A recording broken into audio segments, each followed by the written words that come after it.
ഷാരോൺ വധക്കേസ് തിരുവനന്തപുരം. അപ്പോൾ ഈ ശിക്ഷയിൽ ഇളവ് വേണമെന്നാണ് ഈ ഗ്രീഷ്മ കഷായം പറയുന്നത്. ശരിക്കും എന്ന് പറഞ്ഞാൽ ഈ കഷായത്തിന് എന്തിനാണ് ഇളവ് കൊടുക്കുന്നത്? ഈ പുള്ളി എന്ന് പറഞ്ഞാൽ അത്രയും എന്താ പറയണ്ടേ മൈന്യൂട്ടായിട്ട് കാര്യങ്ങൾ ചെയ്തിട്ട് ഊമ്പിയൊരു പരിപാടിയാണ്. കാരണം വെച്ചാൽ പുള്ളി പിടിക്കപ്പെടുകയും ചെയ്തു.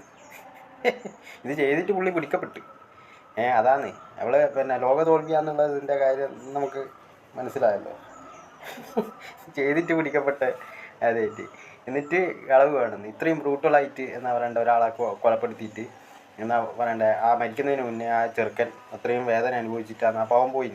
അതും ആ ചെക്കൻ ചെയ്ത തെറ്റെന്താണെന്നറിയാം. ആ കുട്ടീനെ ആത്മാർത്ഥമായിട്ട് സ്നേഹിച്ചാണ് ആകെ ചെയ്ത തെറ്റ്. അതാണ് ഇവള് എന്ന് പറഞ്ഞാൽ ഇവള് സംഭവം ഇവക്ക് എന്നിട്ടൊരു കുറ്റബോധമില്ല. അതാണ് നിങ്ങൾ ആലോചിക്കേണ്ടത്. ഒരു കുറ്റബോധം ഇല്ലാണ്ട് ശിക്ഷയിൽ ഇളവ് വേണം. ഈ ചെയ്തൊന്നൊന്നുമല്ല. ഇത് ഇറങ്ങിയാലും ഇത് തന്നെ ആയിരിക്കില്ല അവസ്ഥ. മറ്റുള്ളവരെ ഇനിയിപ്പം വേറെ ആൾക്കാരെയും ഇതേപോലെ തന്നെ നോക്കും തേക്കും അത് തന്നെ അങ്ങനെ പോവും.